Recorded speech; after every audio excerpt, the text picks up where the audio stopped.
The Statement of Randolph Carter by H.P Lovecraft. Again I say, I do not know what has become of Harley Warren, though I think, almost hope, that he is in peaceful oblivion, if there be anywhere so blessed a thing. It is true that I have for 5 years been his closest friend, and a partial sharer of his terrible researches into the unknown.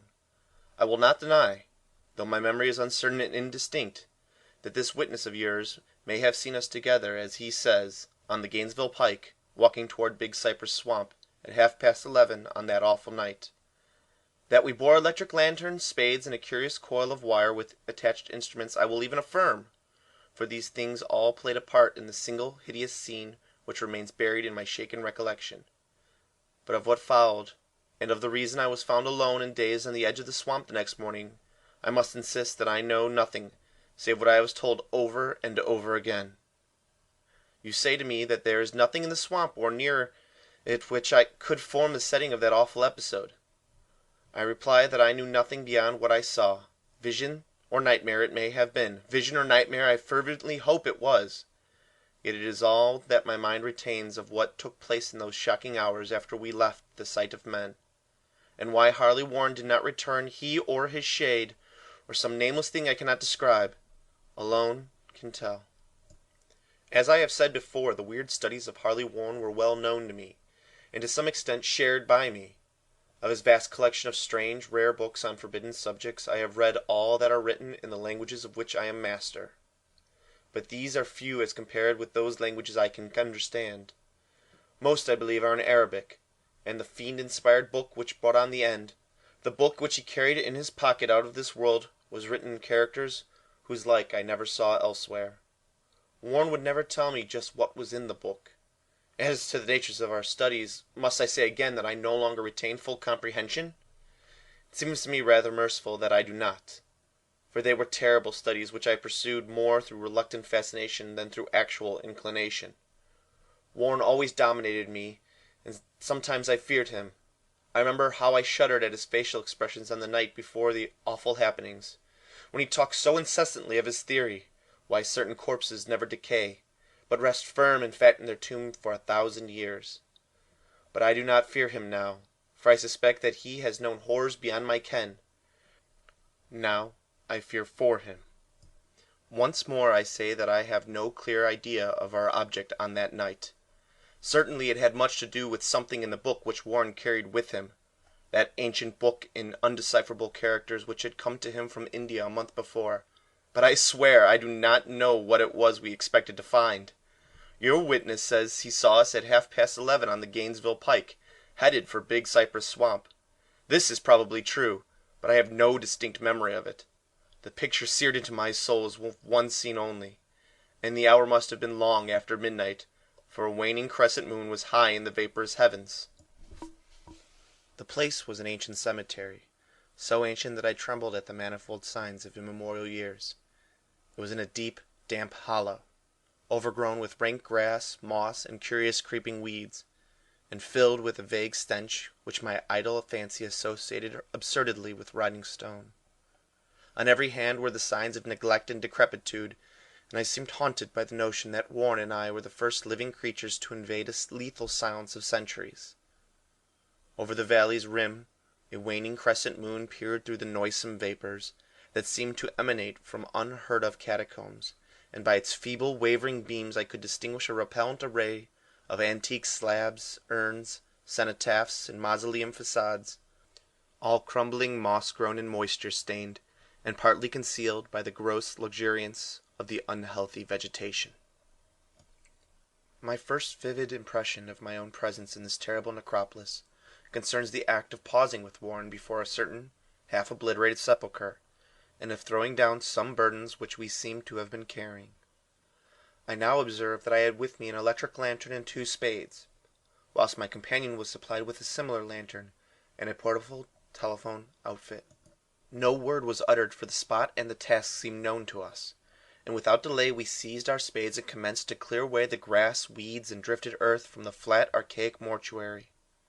After uncovering the entire scene, which consisted of 3 immense granite slabs, we stepped back some distance to survey the carnal scene, and Warren appeared to make some mental calculations.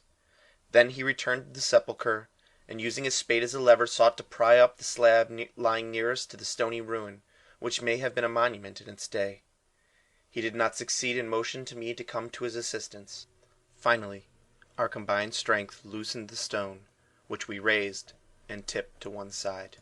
The removal of the slab revealed a black aperture, from which rushed an effluence of miasmal gases so nauseous that we started back in horror. After an interval, however, we approached the pit again, and found the exhalations less unbearable. Our lanterns disclosed the top of a flight of stone steps, dripping with some detestable ichor of the inner earth, and bordered by moist walls encrusted with niter. And now, for the first time, my memory records verbal discourse. Warren addressing me at length in his mellow tenor voice, a voice singularly unperturbed by our awesome surroundings.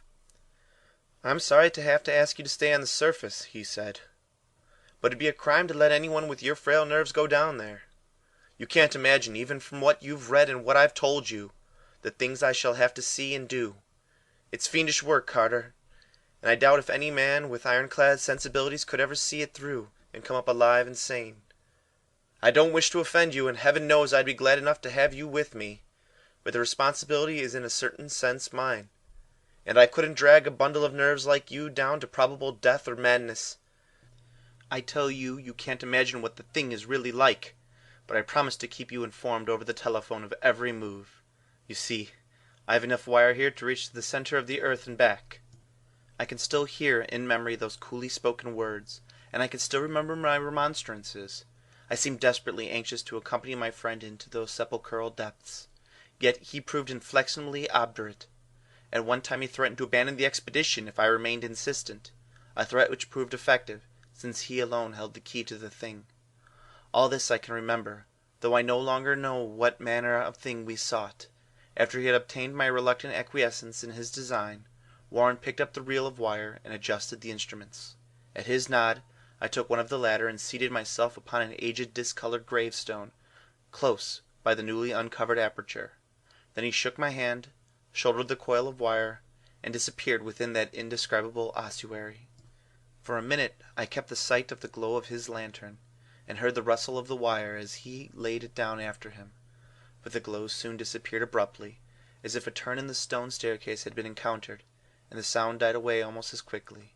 I was alone, yet bound to the unknown depths by those magic strands, whose insulated surface lay green beneath the struggling beams of that waning crescent moon.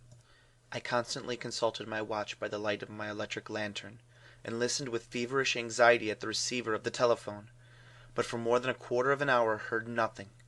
Then a faint clicking came from the instrument, and I called down to my friend with a tense voice. Apprehensive as I was nevertheless unprepared for the words which came up from the uncanny vault in accents more alarmed and quivering than any I had heard before from Harley Warren. He who was so calmly left me a little while previously, now called from below in a shaky whisper, more portentous than the loudest shriek. "God, if you could see what I am seeing!" I could not answer. Speechless, I could only wait. Then came the frenzied tones again. "Carter, it's terrible, monstrous, unbelievable!" This time my voice did not fail me, and I poured into the transmitter a flood of excited questions. Terrified, I continued to repeat, "Warren, what is it? What is it?" Once more came the voice of my friend, still hoarse with fear and now apparently tinged with despair. "I can't tell you, Carter. It's too utterly beyond thought. I dare not tell you. No man could know it and live. Great God, I never dreamed of this." Stillness again, save for my now incoherent torrent of shuddering inquiry. Then the voice of Warren in a pitch of wilder consternation. "Carter, for the love of God, put back the slab and get out of this if you can. Quick, leave everything else and make for the outside. It's your only chance. Do as I say and don't ask me to explain." I heard, yet was able only to repeat my frantic questions. Around me were the tombs and the darkness and the shadows. Below me, some peril beyond the radius of the human imagination. But my friend was in greater danger than I, and through my fear I felt a vague resentment that he should deem me capable of deserting him under such circumstances. More clicking, and after a pause a piteous cry from Warren. "Beat it! For God's sakes, put back the slab and beat it, Carter!" Something in the boyish slang of my evidently stricken companion unleashed my faculties. I formed and shouted a resolution. "Warren, brace yourself, I'm coming down." But at this offer the tone of my auditor changed to a scream of utter despair. "Don't! You can't understand. It's too late and my own fault. Put back the slab and run. There's nothing else you or anyone can do now."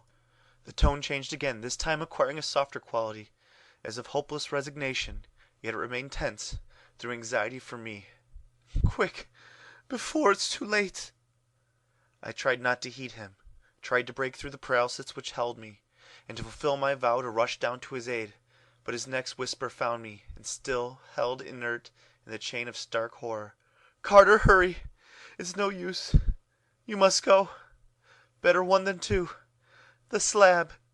A pause, more clicking than the faint voice of Warren.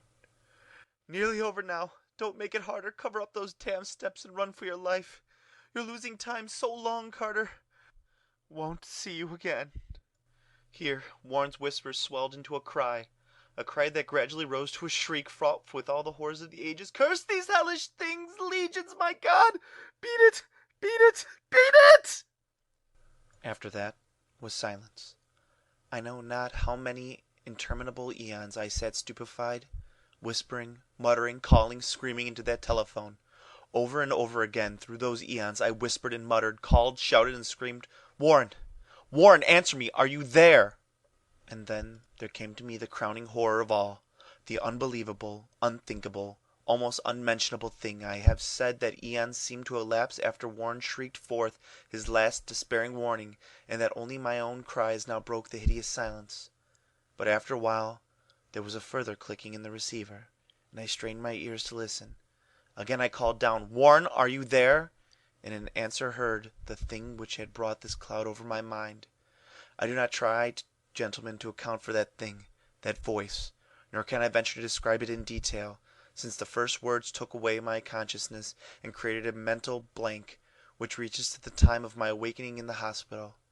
Shall I say that the voice was deep, hollow, gelatinous, remote, unearthly, inhuman, disembodied? What shall I say? It was the end of my experience, and is the end of my story. I heard it, and knew no more. Heard it as I sat petrified in an unknown cemetery in the hollow, amidst the crumbling stones and the falling tombs, the rank vegetation and the miasmal vapors. Heard it well up from the innermost depths of that damnable open sepulchre as I watched amorphous, necrophagous shadows dance beneath an accursed waning moon. And this is what it said: "You fool, Warren is dead." End of the statement of Randolph Carter.